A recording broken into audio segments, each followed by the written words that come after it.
Good morning बच्चों। तो last class में हम लोगों ने कंसंट्रेशन टर्म्स को डिस्कस किया। ठीक है, हम लोगों ने जितनी कंसंट्रेशन टर्म हमारे इस चैप्टर में काम आएंगी या जहां से बोर्ड्स में क्वेश्चन आ सकते हैं उन सभी कंसंट्रेशन टर्म्स को हमने लास्ट कुछ लेक्चर्स में डिस्कस कर लिया। ठीक है, अब लास्ट लेक्चर में मैंने मोलिनिटी को एक्सप्लेन किया था। ठीक है, और उसके कुछ क्वेश्चंस भी आप लोगों को करने के लिए दिए थे। उनमें से एक क्वेश्चन में बच्चों को काफी बच्चों को प्रॉब्लम्स आई। उन्होंने मेरे को बोला कि सर इस क्वेश्चन में दिक्कत है। देखो कुछ नहीं है उस सवाल में, मैं बता देता हूं आपको उस क्वेश्चन में क्या करना है, करेंगे आप खुद ही। क्या कहा है उस क्वेश्चन में कि आपके पास H2SO4 का एक सॉल्यूशन है। ऐसे ही बोला ना मैंने आपसे कि आपके पास H2SO4 का एक एक्वस सॉल्यूशन है जिसमें वाटर का मोल फ्रैक्शन कितना है 0.85। सही बात है, कुछ ही बच्चों को दिक्कत आई थी इसमें। वाटर का मोल फ्रैक्शन कितना है 0.85। आपको कैलकुलेट करना था मोलिनिटी को। ठीक है, अब बेटा मोलिनिटी कैलकुलेट करने के लिए आपको चाहिए क्या होता है? सर दो चीजें चाहिए होती हैं। क्या क्या? Sir molality will be equals to number of moles of solute, ठीक है, divided by mass of solvent, mass of solvent. ठीक है, और अगर ये इन ग्राम्स हैं तो आप मल्टीप्लाई कर देते हो किससे? 1000 से। सही बात है। अच्छा, आपके पास केवल ये इंफॉर्मेशन है कि 0.85 मोल फ्रैक्शन है वाटर का। इसके अलावा आपके पास कोई और इंफॉर्मेशन नहीं है। एक्चुअली ये इंफॉर्मेशन सफिशिएंट है। देखो जरा, आपको पहली चीज चाहिए number of moles of solute. अब सॉल्यूशन के टोटल मोल कितने मान लो? 1। अरे 1 ही तो मानते हैं ना, मोल फ्रैक्शन में टोटल मोल्स को 1 ही तो माना जाता है। मैंने आपको बताया था लास्ट लेक्चर में जब मोल फ्रैक्शन पढ़ाया था। तो टोटल नंबर ऑफ मोल्स कितने माने? 1। उसमें से 0.85 मोल्स हैं वाटर की, तो H2SO4 के कितने हो जाएंगे? सर 0.15 मोल। हाँ कि ना? तो सर यहां रखने के लिए वैल्यू आ गई आपके पास। सॉल्यूट के कितने मोल्स हो गए? 0.15 मोल। अच्छा, सेकंड आपसे कहा आपको चाहिए मास ऑफ सॉल्वेंट, तो वो भी मिल जाएगा यहां से। अरे भाई आपने पढ़ा था number of moles is equals to given mass upon में मोलर मास। सही है, आपको मास निकालना है इन ग्राम, तो मोल्स को मल्टीप्लाई कर दो किससे? मोलर मास से। हाँ कि ना? ठीक है, सॉरी m। तो नंबर ऑफ मोल्स कितने? 0.85 इनटू 18, ये वैल्यू आप यहां रख दो, खत्म। ठीक है, सॉल्व कर लेना इसको। आसान सवाल था, थोड़ा सा दिमाग लगाना था अपना। चलिए, आज की क्लास में हम एक नया कंसेप्ट पढ़ेंगे विच इज वेपर प्रेशर। कौन सा? Vapour pressure. अब लोग प्रीवियस क्लासेस में आपने वेपर प्रेशर के बारे में पढ़ा है अपनी 11th क्लास में। टेंशन नहीं लेना, अपन यहाँ शुरू से पढ़ेंगे, डिटेल में पढ़ेंगे एकदम कि क्या होता है वेपर प्रेशर, क्या रीजंस होते हैं वेपर प्रेशर के, सारी चीजों को अच्छे से देखेंगे, तभी क्लियरिटी आएगी कंसेप्ट में। सुनो, हेडिंग लगाएंगे आप अपनी कॉपीज में, वेपर प्रेशर। हेडिंग लगाएंगे वेपर प्रेशर, पढ़ेंगे इसको ध्यान से। सुनो, देखो वेपर प्रेशर होता क्या है? होता क्या है वेपर प्रेशर? सर वेपर के थ्रू लगाया गया प्रेशर, खत्म। वेपर जो प्रेशर लगाएगा उसको हम क्या कह देंगे? वेपर प्रेशर, है ना। कोई लिक्विड है, लिक्विड की सरफेस पर से कुछ मॉलिक्यूल इवेपोरेट हुए, कुछ मॉलिक्यूल इवेपोरेट हुए, तो जब इवेपोरेट होंगे तो उस लिक्विड की सरफेस पर कुछ प्रेशर अप्लाई करेंगे, उस प्रेशर को हम क्या कहते हैं? Vapour pressure. ठीक है, एनसीईआरटी ने इतना ही लिखा है, खत्म करें, है ना। सर आगे वेपर प्रेशर समझ में, चलिए आगे चलते हैं, अभी बहुत पढ़ना है इसमें, है ना, जल्दबाजी नहीं, अभी बहुत पढ़ना है। देखो वेपर प्रेशर कहां से आता है? अभी मैंने कहा लिक्विड के कुछ मॉलिक्यूल इवेपोरेट हुए, तो यानी कि वेपर प्रेशर का रिलेशनशिप इवेपोरेशन से है कहीं ना कहीं, है ना। तो वेपर प्रेशर को अच्छे से समझने के लिए हमें पहले इवेपोरेशन की थोड़ी सी बात करनी पड़ेगी, है ना। तो थोड़ी सी बात करते हैं पहले इवेपोरेशन की। आता कहां से है vapour pressure? Sir vapour pressure आता है इवेपोरेशन से। कहां से आता है? इवेपोरेशन से। क्लियर हो गई बात मेरी? अब सर ये इवेपोरेशन क्या है तो सुनो ध्यान से, सुनो सुनो सुनो सुनो। होता क्या है, जस्ट इमेजिन कि मेरे पास कोई लिक्विड है ए, है ना, कोई लिक्विड है मेरे पास ए, है ना। इस लिक्विड में पार्टिकल हैं ए के, ठीक है, इस तरह से पार्टिकल है ए के। क्लियर हो रही है मेरी बात? ठीक है। अच्छा, मैंने कहा कि मेरे पास कोई लिक्विड है ए, क्लियर होती है? अच्छा अच्छा अच्छा। अब होगा क्या, यहाँ जो सरफेस के मॉलिक्यूल्स हैं, कौन से मॉलिक्यूल? सरफेस के मॉलिक्यूल, ये इस कंटेनर को छोड़ के बाहर जाना चाहेंगे। मैं इवेपोरेशन समझा रहा हूं आपको। होगा क्या, ये सरफेस के मॉलिक्यूल, कौन से दो तरह के मॉलिक्यूल्स हैं इसमें, ध्यान से देखना। एक तो बल्क मॉलिक्यूल जो बीच में है, हाँ कि ना, बिल्कुल सर। एक तो बल्क मॉलिक्यूल है जो बीच में है, दूसरे मॉलिक्यूल है सरफेस मॉलिक्यूल। कौन से, सरफेस मॉलिक्यूल। अब सरफेस मॉलिक्यूल ना, इनकी हालत खराब है, आवारा है, ये चाहेंगे इस कंटेनर को छोड़ के जाना, एस्केप करना चाहेंगे इसको, है ना, लिक्विड के साथ ये नहीं रहना चाहेंगे। सर इसका रीजन क्या है, क्यों नहीं रहना चाहेंगे? तो सुनो, इसके दो रीजन है, इसके दो रीजन है। क्या क्या? फर्स्ट कि अगर मैं बात करूं इस ए पर, इस ए के मॉलिक्यूल पर और इस ए के मॉलिक्यूल पर, फोर्स ऑफ अट्रैक्शन की, ये van der Waals force of attraction की, तो क्या आप बता सकते हो कि किस पर फोर्स ऑफ अट्रैक्शन ज्यादा लग रहा है? सर इस पर। अरे सुनो, van der Waals forces of attraction क्या होते हैं? पार्टिकल टू पार्टिकल जो अट्रैक्शन होते हैं उन्हीं को कहते हैं ना, ठीक है। तो एक बात बताओ, ये बल्क में जो ए मॉलिक्यूल प्रेजेंट है, इस पर फोर्स ऑफ अट्रैक्शन देखो यहां से लग रहा, सही बात है, यहां से लग रहा, नीचे भी इसके कोई मॉलिक्यूल होगा, वहां से भी लग रहा, यहां से भी लगेगा, यहां भी मॉलिक्यूल होगा, यहां भी, ऊपर से भी। मतलब this bulk particle feels force of attraction above all the sides in the solution। जितनी भी साइड्स हैं वहां से ये फोर्स ऑफ अट्रैक्शन फील करेगा। क्या मैं सही? कौन? ए। अच्छा, मैं बात करूं सरफेस पर जो ए प्रेजेंट है उसकी, सरफेस पर जो ए प्रेजेंट है उसकी, ए मॉलिक्यूल की, तो मेरे को एक बात बताओ, ये फोर्स ऑफ अट्रैक्शन कहां से फील करेगा? सर यहां से करेगा, यहां से करेगा, यहां से करेगा, यहां से करेगा, यहां से करेगा। ऊपर से कोई फोर्स ऑफ अट्रैक्शन फील करेगा क्या? मतलब ऐसा तो नहीं है कि यहां से भी कुछ ये फोर्स ऑफ अट्रैक्शन फील करेगी, यहीं पड़ा रहे। क्लियर हो ये मेरी बात? फिर से समझो मैंने क्या कहा, सुनो, ध्यान से सुनो। मैंने अभी इतना कहा कि मान लीजिए मेरे पास लिक्विड्स की ये लेयर है ना, ये लेयर है, इसमें दो तरह के मॉलिक्यूल्स हैं, एक सरफेस मॉलिक्यूल, एक बल्क मॉलिक्यूल। मैंने आपको एक बात बताई कि सरफेस मॉलिक्यूल कंटेनर को छोड़ के जाना चाहेंगे। सर क्यों जाना चाहेंगे? रीजन क्या है कि इन पर लगने वाला फोर्स ऑफ अट्रैक्शन, भाई इन पर यहां से लग रहा, यहां से यहां भी कुछ मॉलिक्यूल होंगे ना, इस इन तरफ से फोर्स ऑफ अट्रैक्शन लग रहा है, जबकि इस पर चारों तरफ से लग रहा है ना, बल्क मॉलिक्यूल पर। तो किस पर फोर्स ऑफ अट्रैक्शन कम लग रहा? इस पर, है ना। यानी कि सरफेस मॉलिक्यूल, ध्यान से सुनना, surface molecules feel lesser force of attraction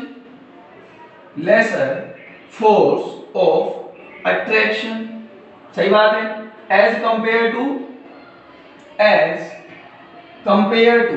bulk molecule।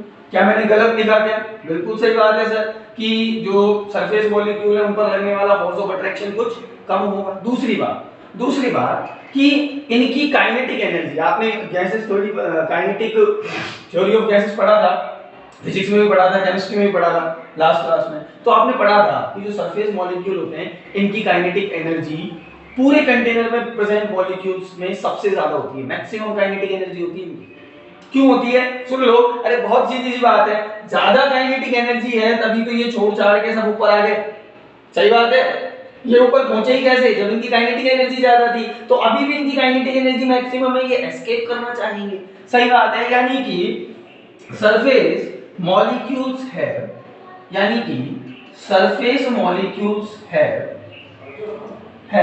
Maximum kinetic energy. क्या मैं गलत लिखा था?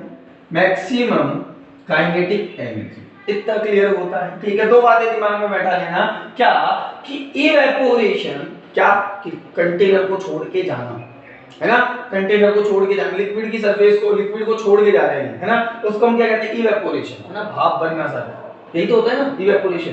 दो रीजंस होते हैं इवेपोरेशन के, क्या कि जो सरफेस मॉलिक्यूल है इनका फोर्स ऑफ अट्रैक्शन कम है तो एस्केप करना चाहेंगे, दूसरा इनकी काइनेटिक एनर्जी मैक्सिमम है तो ये भी क्या करना चाहेंगे? एस्केप करना चाहेंगे। इस रीजन से भी क्या करना चाहेंगे? एस्केप करना चाहेंगे। क्लियर होती है बात इतनी? अच्छा, अब सुनो, इवेपोरेशन की मैंने बात की, यहाँ इतना समझ में आया कि evaporation is a surface phenomena, very important, ठीक है। कभी भी बल्क मॉलिक्यूल इवेपोरेशन शो नहीं करेंगे। कौन से मॉलिक्यूल करेंगे?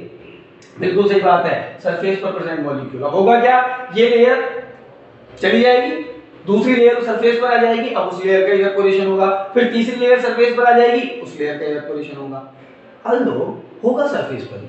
क्लियर है बात मेरी? ठीक है। अच्छा, बल्क मॉलिक्यूल कब इवेपोरेट होंगे? जब वो सरफेस पर आ जाएंगे। अच्छा, तो इवेपोरेशन की हमने बात की। अब सुनना, ध्यान से सुनते जाना मेरी बातों को ध्यान से सुनते जाना। मैंने कहा ये लिक्विड कंटेनर है ना, जिसमें पार्टिकल प्रेजेंट ए ए ए ए, ठीक है। मैंने कहा ये मॉलिक्यूल कौन से मॉलिक्यूल? सरफेस के, ठीक है। और यहाँ नीचे प्रेजेंट होंगे कौन से मॉलिक्यूल? बल्क मॉलिक्यूल, ठीक है। यहाँ तक तो शायद किसी को कोई डाउट नहीं है। अच्छा, सुनो सुनो सुनो सुनो सुनो, होगा क्या कि ये ओपन कंटेनर है। ये किस तरह का कंटेनर लिया है मैंने? Open container. तो होगा क्या, ये ए के मॉलिक्यूल, ये के मॉलिक्यूल, ये के मॉलिक्यूल, ये ए के मॉलिक्यूल, ये इस कंटेनर से बाहर एस्केप कर जाएंगे ड्यू टू इवेपोरेशन, ठीक है। अब बाहर एस्केप कर जाएंगे तो होगा क्या सर, इस कंटेनर में जो लिक्विड प्रेजेंट है उसका वेट कंटिन्यूअसली कम होता जाएगा। सही बात है, उसका वेट कंटिन्यूअसली कम होता जाएगा। और अगर कंटेनर ओपन है तो यहाँ कोई प्रेशर नहीं बनेगा। अरे भाई सुनो, क्या होता है वेपर प्रेशर, मैं आपको बताऊं। मैंने शुरू में लाइन भी बोली थी कि ये जो वेपर है लिक्विड सरफेस पर जो प्रेशर लगाएंगी, किस पर? लिक्विड सरफेस पर जो प्रेशर लगाएंगी उसको हम क्या कहेंगे? Vapour pressure. तो सर ये वेपर तो एस्केप करके बाहर चली गई, कुछ प्रेशर लगाने के लिए रही क्या लिक्विड की सरफेस पर? नहीं। तो ओपन कंटेनर में कभी भी आप वेपर प्रेशर की बात नहीं करोगे। ये बात भी बहुत इंपॉर्टेंट है कि इन ओपन कंटेनर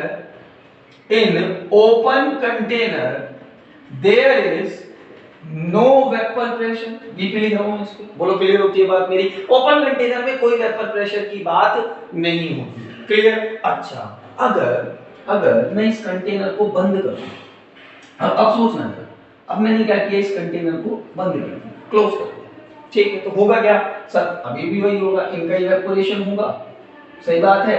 अब इवेपोरेशन होगा, सही बात है, इवेपोरेशन होगा, है ना। ये क्या हो रहा है? इवेपोरेशन। फिर सर जब ये पार्टिकल टकराएंगे ऊपर जाके यहां से, तो ये नीचे वापस कंडेंसेट भी होते जाएंगे, हाँ कि ना? अरे पहले क्या होगा? इवेपोरेशन, सही बात है, इवेपोरेशन होता जाएगा। फिर ये जो पार्टिकल्स हैं, ये जो पार्टिकल्स एक इवेपोरेट हुए, ये टकराएंगे और टकराकर नीचे आने लगेंगे वापस, यानी कि सर यहाँ कंडेंसेशन भी होगा। कंडेंसेशन ही कहेंगे ना इसको अपन, ठीक है, कि वापस जो वेपर पार्टिकल्स हैं वापस किसमें कन्वर्ट होने लगेंगे? लिक्विड में कन्वर्ट होने लगेंगे, तो कंडेंसेशन भी होगा। क्लियर है बात मेरी? ठीक है। शुरू में इवेपोरेशन तेज होगा, कंडेंसेशन धीमा होगा, फिर दोनों की रेट धीरे धीरे इक्वल आ जाएगी, यानी कि sir we achieve a equilibrium. हाँ है ना? यहाँ एक टाइम ऐसा आएगा कि जब इवेपोरेशन और कंडेंसेशन इनके बीच में एक इक्विलिब्रियम आ जाएगा। सही बात है। उस इक्विलिब्रियम पर ध्यान से सुनना, उस इक्विलिब्रियम पर कुछ प्रेशर लगेगा, किसका? वेपर्स का। किस पर? लिक्विड सरफेस पर। क्यों? क्योंकि this container is a close container, vapour escape तो कर नहीं पाएंगी, यानी कि वो कुछ प्रेशर लगाएंगी, सही बात है, कुछ प्रेशर लगाएंगी। क्लियर हो रही है बात मेरी? इन दोनों के इक्विलिब्रियम पर जब इवेपोरेशन भी हो रहा, कंडेंसेशन भी हो रहा, उस इक्विलिब्रियम में जो प्रेशर लगेगा above the liquid surface in a close container, उस प्रेशर को हम क्या कहेंगे? Vapour pressure. कुछ बात समझ में आई? क्या है वेपर प्रेशर? ध्यान से समझना इसको कि द प्रेशर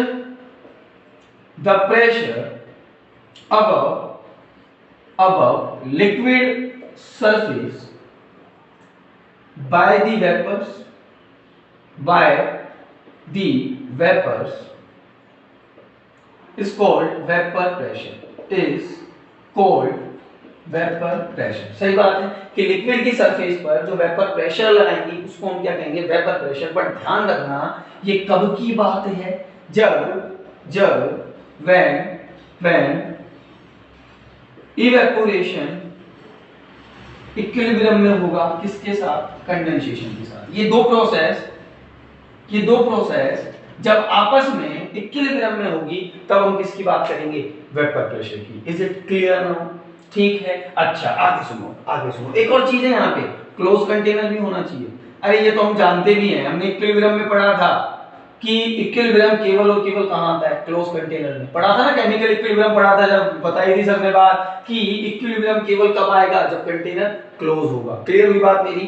तो वेपर प्रेशर को एक बार फिर से सुन लें, हो क्या रहा था, सरफेस मॉलिक्यूल इवेपोरेट हो रहे थे, लेकिन जब कंटेनर ओपन था तो वो सरफेस के मॉलिक्यूल बाहर जा रहे थे। सही बात है, वो सरफेस के मॉलिक्यूल बाहर जा रहे थे। अच्छा सर, कोई दिक्कत वाली बात नहीं है, तो वहां पर वेपर प्रेशर की कोई बात हम नहीं कर सकते हैं। ठीक है, वेपर प्रेशर होता क्या है, लिक्विड की सरफेस पर वेपर का प्रेशर।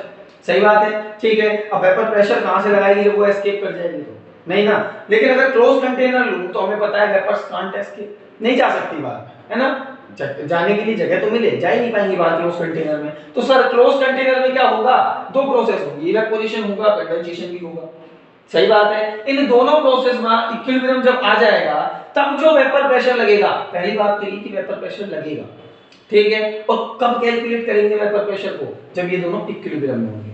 क्लियर हो रही है बात मेरी? ठीक है। अच्छा, तो इतनी बात हम लोगों ने की, है ना। अब सुन ले एक बार और सुन ले कि यहाँ जो वेपर प्रेशर लग रहा AK3, इसको हम रिप्रेजेंट करेंगे PA नोट से। किससे रिप्रेजेंट करेंगे, PA नोट से। नोट क्या भाई, P क्या बता रहा, वेपर प्रेशर, किसका, A का। नोट का मतलब क्या है कि यहाँ पर केवल कौन प्रेजेंट है, A के अलावा कुछ और प्रेजेंट नहीं है, कोई दूसरा लिक्विड या सॉलिड कुछ भी प्रेजेंट नहीं है, केवल कौन प्रेजेंट है, A। इसीलिए मैंने क्या लगाया यहाँ पे, नोट। एक्चुअली PA नोट क्या बताता है, लेकिन ये बहुत इंपॉर्टेंट है। PA नोट क्या है, vapour pressure of pure liquid A। ठीक है, लिक्विड A का वेपर प्रेशर है, कब, जब वो प्योर है। प्योर मतलब इसके साथ कोई दूसरे पार्टिकल प्रेजेंट नहीं है, केवल ये प्रेजेंट। इतना क्लियर? अच्छा, अब चलते हैं आगे हेडिंग लगाएंगे आप कि ये वेपर प्रेशर जो है किन किन फैक्टर्स पर डिपेंड करता है, कौन कौन सी चीजें हैं जो वेपर प्रेशर को इफेक्ट डालती हैं, और ये भी बहुत इंपॉर्टेंट है ना। बेसिक्स तैयार कर रहे हैं आप अपने चैप्टर के, ध्यान रखना, है ना। एक बहुत आसान सी चीज है, ध्यान से सुनते जाओ बस। हेडिंग लगाओ अपनी कॉपी में कि फैक्टर्स अफेक्टिंग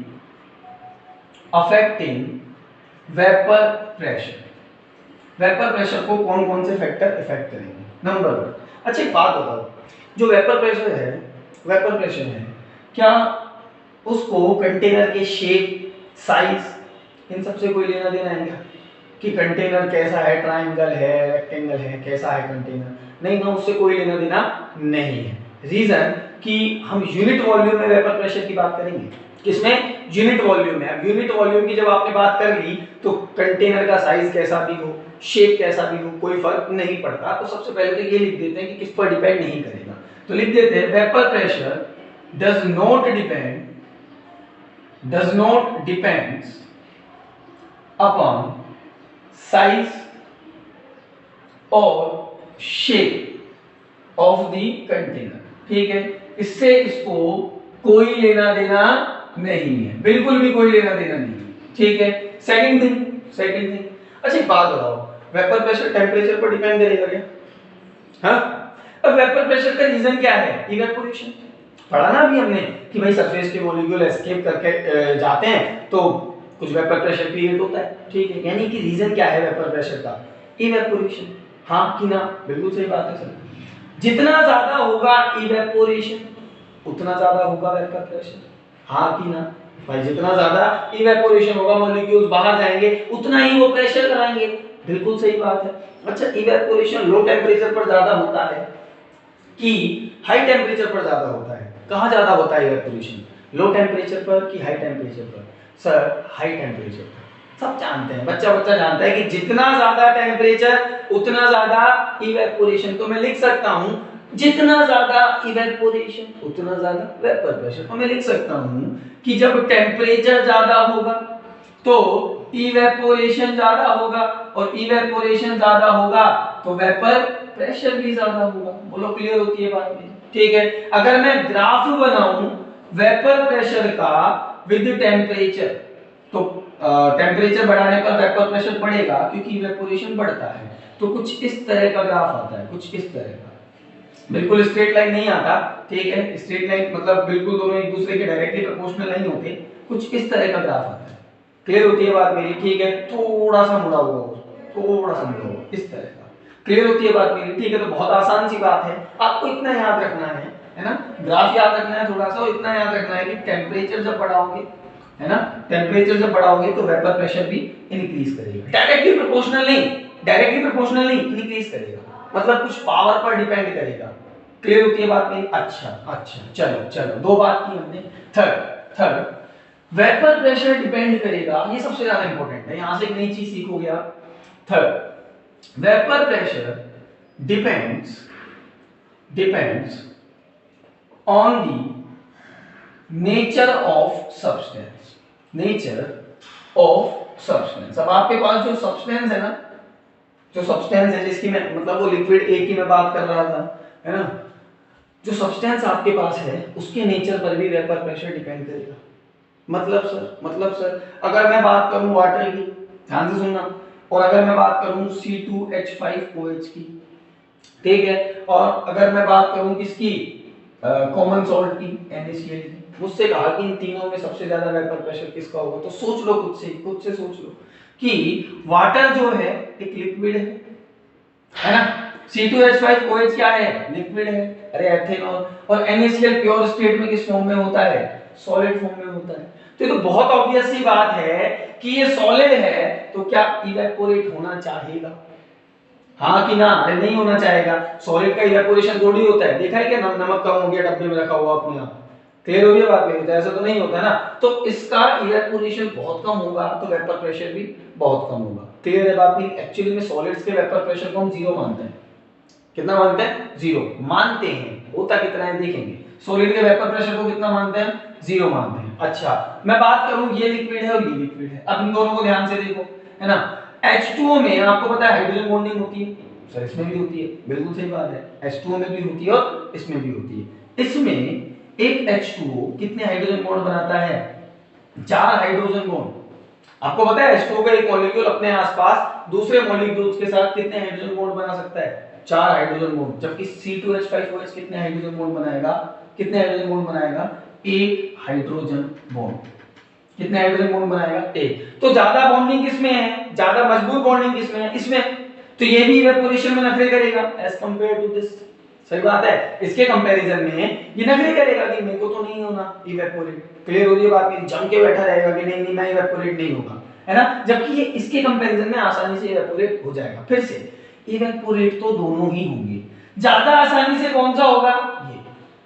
क्लियर हो रही है बात मेरी? रीजन क्या है, इसमें हाइड्रोजन बॉन्डिंग केवल एक बार होती है, इसमें 4 बार, यानी कि ज्यादा फोर्स ऑफ अट्रैक्शन इसमें है एज कंपेयर टू दिस, तो यहां मॉलिक्यूल का इवेपोरेट होना आसान है वाटर के कंपैरिजन में। क्लियर होती है बात मेरी? तो अगर मैं कहूं इनका ऑर्डर बताओ इवेपोरेशन वेपर प्रेशर का, तो मैं कहूंगा सबसे ज्यादा होगा P0 C2H5OH। समझ में आ रहा है ना, मैंने C2H5 P मतलब प्रेशर, वेपर प्रेशर, C2H5OH का नोट मतलब जब ये अकेला हो, ज्यादा होगा किससे, P0 वाटर से, और P0 वाटर का किससे ज्यादा होगा, P0 NaCl से। बोलो क्लियर होती है बात? आसान सी बात है। अच्छा, एक और एग्जांपल देख लेते हैं, सुनना ध्यान से।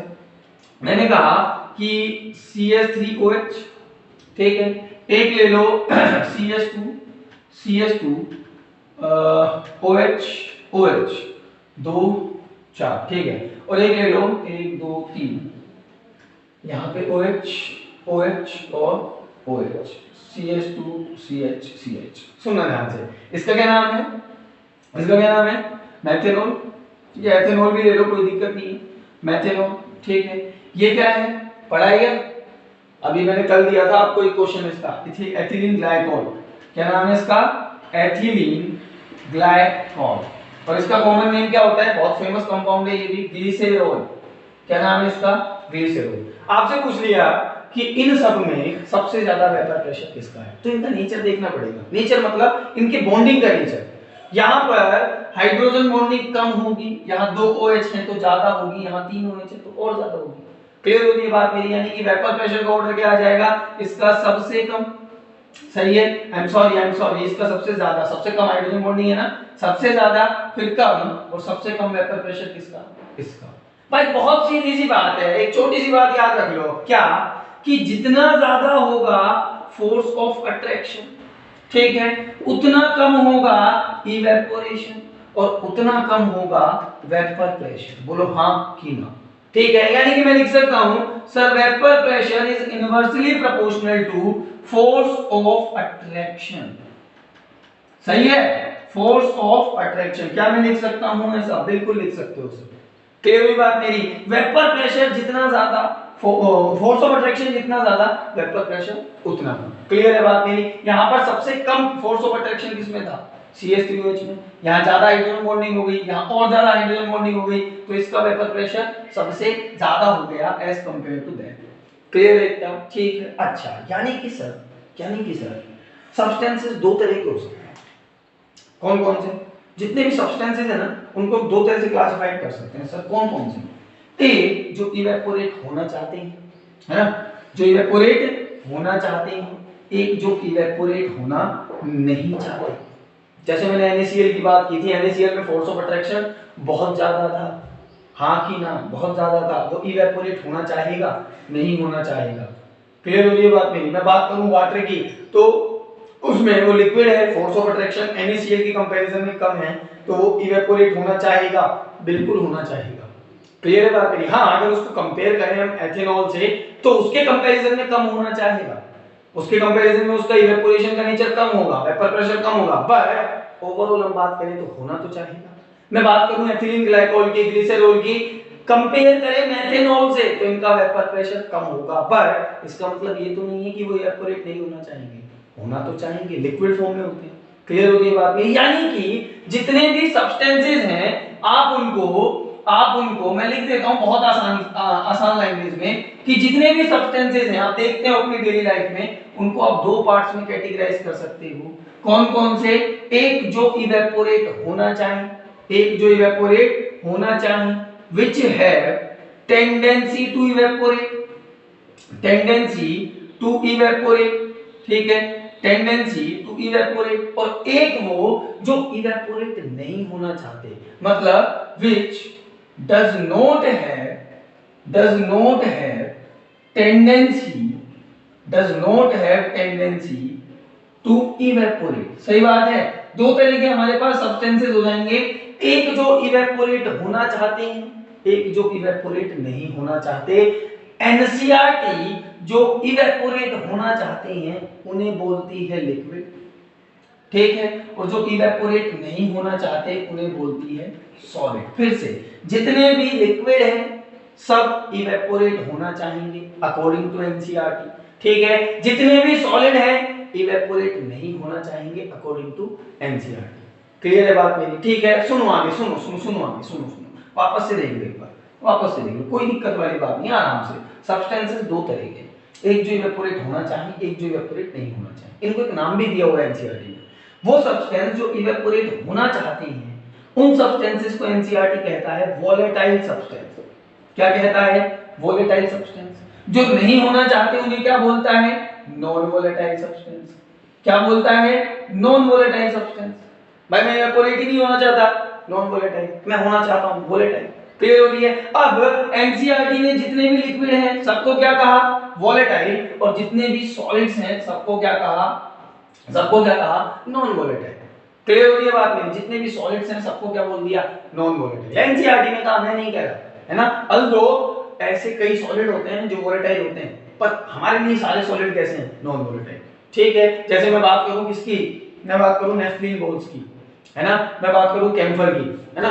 आप नेफ्थलीन बोल्स को कपड़ों में रखते हैं, क्या होता है कुछ टाइम बाद वो नेफ्थलीन बोल वहां से गायब हो जाती है। रीजन क्या है? इवेपोरेशन। उनके अंदर टेंडेंसी होती है इवेपोरेट होने की, अल्दो वो सॉलिड होती है, फिर भी उनके अंदर टेंडेंसी होती है। मैं ऐसा नहीं कह रहा कि जितने भी सॉलिड है नॉन वोलेटाइल है, लेकिन हमें यही पढ़ना है आज से कि जितने भी सॉलिड है वो कैसे हैं? नॉन वोलेटाइल है, क्योंकि एनसीईआरटी कहती है।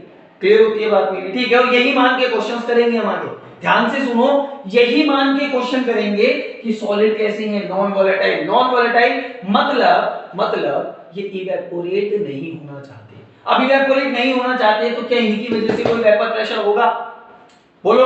अरे भाई इवेपोरेट होगा तभी तो कुछ प्रेशर लगाऊंगा, नहीं होगा ना। यानी कि we vapour pressure of solid in pure state कितना होगा? 0। ये बात समझ में आती है कि सॉलिड्स का प्योर स्टेट में वेपर प्रेशर कितना होगा? 0। जबकि यहां समझ में आता है कि vapour pressure of liquid in pure state should not be equals to 0। 0 नहीं होगा, कम हो सकता है, ज्यादा हो सकता है, 0 नहीं होगा।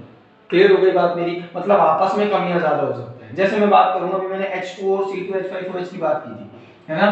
तो मैंने अभी बताया था आपको H2O का वेपर प्रेशर, है ना, H2O का वेपर प्रेशर कम होता है as compare to vapour pressure of C2H5OH। ये बताया था ना। अब कुछ ना कुछ वेपर प्रेशर तो है दोनों का, हाँ इसका कम है इसका ज्यादा है, आपस में कंपैरिजन करने पर कुछ तो है।